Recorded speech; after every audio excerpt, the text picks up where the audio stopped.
Chapter 1 এর প্রথম প্রশ্ন, ভোল্টেজ বিবর্ধক ও ক্ষমতা বিবর্ধকের মধ্যে পার্থক্য। তো পড়ার আগেই ডিসক্রিপশন পড়ার জন্য অনুরোধ জানাচ্ছি। একদিকে নিলাম ভোল্টেজ বিবর্ধক, অন্যদিকে হচ্ছে ক্ষমতা বিবর্ধক। ইনপুট সিগন্যালের যে ভোল্টেজ, এটা লেভেল বাড়ানোর জন্য এই ভোল্টেজ বিবর্ধক ব্যবহার করা হবে। একইভাবে ক্ষমতা বিবর্ধকে আমাদের ক্ষমতার যে মানটা বা আউটপুটে আমরা যদি বেশি শক্তি পাই, তার জন্য ক্ষমতা বিবর্ধক ব্যবহার করা হয়।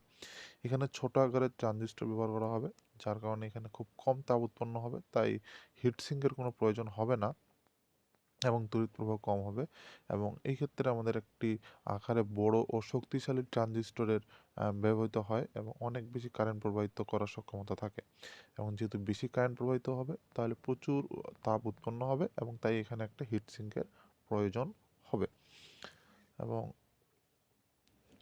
আউটপুট ক্ষমতা এর কমই থাকবে, আর আমাদের ক্ষমতা বিবর্ধকের যে আউটপুট ক্ষমতা হবে সেটা হবে বেশি।